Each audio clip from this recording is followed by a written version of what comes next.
Puji Tuhan, selamat pagi, selamat jumpa lagi dalam acara doa pagi di hari yang baru.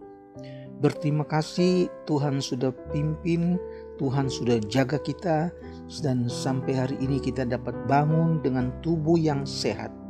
Kita mau memuliakan Tuhan, menikmati firman Tuhan. Sebelumnya, mari kita berdoa. Bapa yang ada di dalam sorga, kami berterima kasih ya Tuhan, kami dapat lagi menikmati kehadiran Tuhan, mendengarkan firman Tuhan, merasakan kebaikan dan kemurahan Tuhan. Di hari yang baru ini Tuhan, kami mau siapkan waktu kami untuk merasakan kebaikan dan kemurahan Tuhan. Pimpin kami di dalam acara ini, dalam nama Tuhan Yesus Kristus. Haleluya. Amin. Puji Tuhan saudara, tema yang akan saya bacakan pagi hari ini diambil dari kitab Wahyu pasal 3 ayat 11. Di mana Yesus berkata bahwa Dia akan datang segera. Ini adalah perkataan Tuhan Yesus sendiri berupa wahyu kepada jemaat di Philadelphia sebagai pesan bahwa Kristus akan segera datang. Kedatangan Tuhan menunjukkan bahwa Kristus akan datang untuk mengangkat jemaatnya dari dunia ini, untuk membebaskan mereka dari murka yang akan datang. Dicatat dalam 1 Tesalonika 1 ayat yang ke-10. 1 Tesalonika 1 ayat yang ke-10. Saya tidak bacakan, saudara catat dan saudara baca di rumah. Kedatangan Kristus adalah untuk menjemput orang-orang kudus, orang-orang percaya, dan membawa mereka ke rumah Bapa.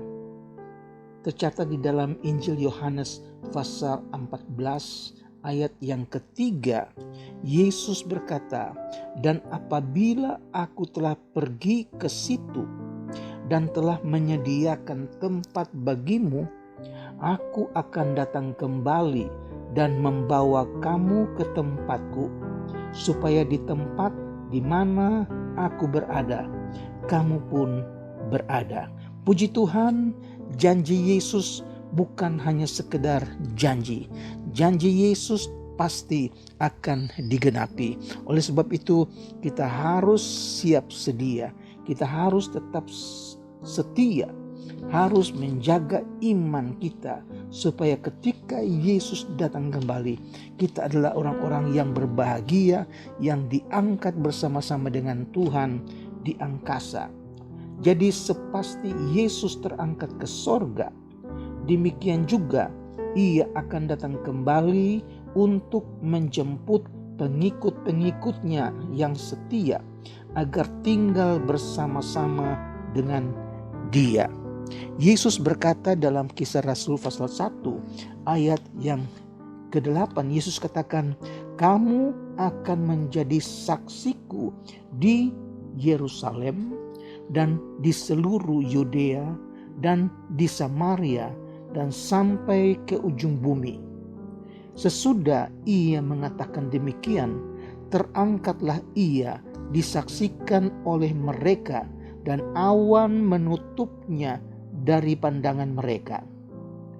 Ketika mereka sedang menatap ke langit waktu Ia naik, tiba-tiba berdirilah 2 orang yang berpakaian putih dekat mereka dan berkata kepada mereka, "Hai orang-orang Galilea, mengapakah kamu berdiri melihat ke langit? Yesus ini yang terangkat ke sorga meninggalkan kamu akan datang kembali dengan cara yang sama seperti kamu melihat Ia naik ke sorga." Saudara-saudara, puji Tuhan, ini menjadi satu penghiburan buat kita orang-orang percaya yang ada di akhir zaman ini. Inilah pengharapan bagi orang-orang percaya, dan di mana menjadi tujuan utama dari kedatangan Tuhan Yesus ialah agar orang-orang percaya, saudara-saudara dan saya, dapat bersama dengan Tuhan selama-lamanya. Semua orang-orang percaya yang hidup akan diangkat bersama-sama dalam awan menyongsong Tuhan di angkasa. Demikianlah kita akan selama-lamanya bersama-sama dengan Tuhan. Saudara dapat baca itu di dalam 1 Tesalonika pasal 4 ayat yang ke-17. 1 Tesalonika pasal 4 ayat yang ke-17. Jadi kedatangan Kristus untuk umatnya yang setia akan melepaskan mereka dari hari pencobaan yang akan datang atas dunia ini. Dicatat dalam Injil Lukas pasal 21 ayat 36 dan 1 Tesalonika 1 ayat 10, 1 Tesalonika pasal 5 ayat 9. Terjadi satu reuni yang penuh kemuliaan dan abadi.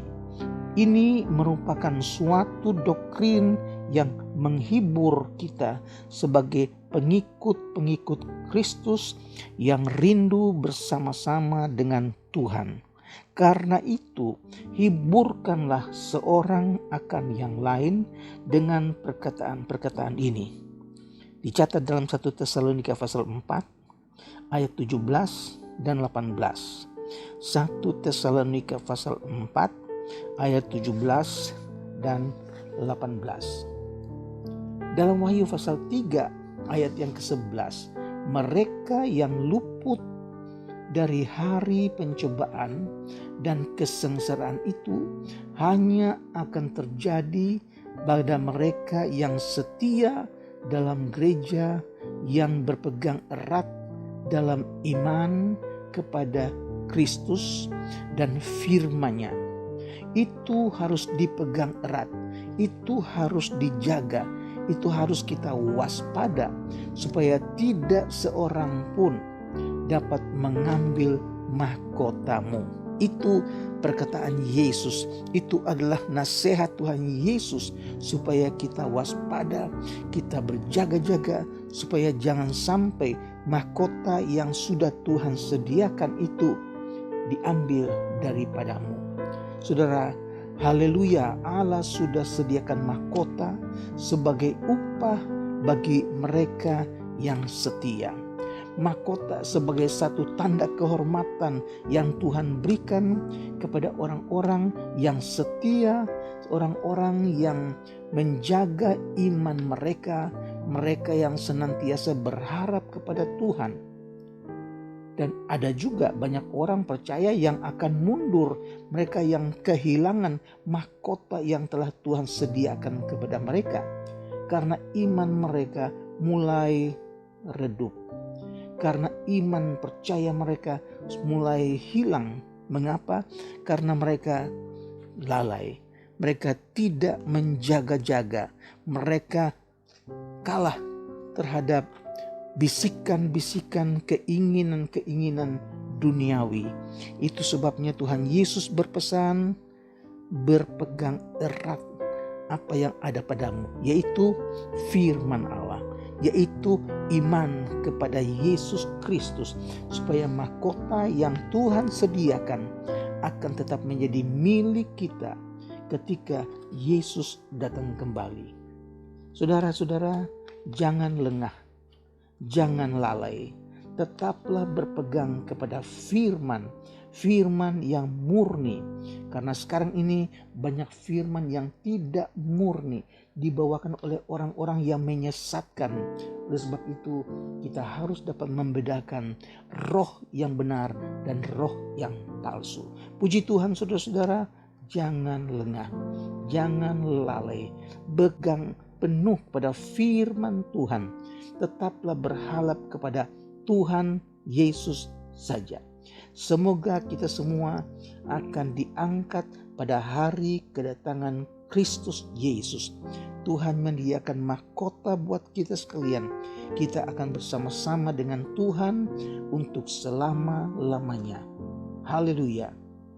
Amin. Puji Tuhan, saudara-saudara, firman Tuhan yang sederhana pagi hari ini mengingatkan kita, menasihati kita supaya kita tetap setia sampai akhir. Mari kita berdoa. Kami datang kepadamu Tuhan mengucap syukur buat apa yang sudah kami terima dari firman-Mu. Kami percaya bahwa firman-Mu ya dan amin. Apa yang Engkau janjikan itu pasti akan terjadi. Oleh sebab itu Tuhan, kami mengucap syukur hari yang baru kami ada di dalam tangan Tuhan. Engkau yang akan memimpin, Engkau yang akan menuntun jalan hidup kami sepanjang hari ini. Hamba-Mu berdoa buat mereka yang sedang sakit, mereka yang dalam keadaan kelemahan tubuh. Tuhan, kiranya kuasa-Mu, Tuhan sembuhkan mereka di dalam nama Yesus Kristus. Biar mereka dipulihkan, mereka disembuhkan. Tuhan Yesus yang dipuji dan dibesarkan. Hamba-Mu berdoa buat keluarga-keluarga. Tuhan berkati rumah tangga Kristen. Mata pencaharian mereka, damai sejahtera dalam rumah tangga mereka. Tuhan curahkan, limpahkan dalam rumah tangga mereka. Pekerjaan Tuhan berkati, dan mereka yang sedang dalam keadaan kelemahan Tuhan, kuatkan, firman-Mu berkuasa. Terima kasih Tuhan Yesus, kami berdoa buat mereka yang masih belum bekerja, mereka yang sedang menunggu panggilan dari perusahaan-perusahaan. Kami berdoa dalam nama Yesus, Tuhan buka jalan, biar mereka diberkati dengan pekerjaan yang baru. Terpujilah nama-Mu Tuhan. Kami serahkan hari yang baru ini ke dalam tangan Tuhan, dan kami percaya Tuhan berkati kami di dalam nama Tuhan Yesus Kristus. Haleluya. Amin. Puji Tuhan, selamat beraktivitas di hari yang baru. Tuhan Yesus memberkati. Amin.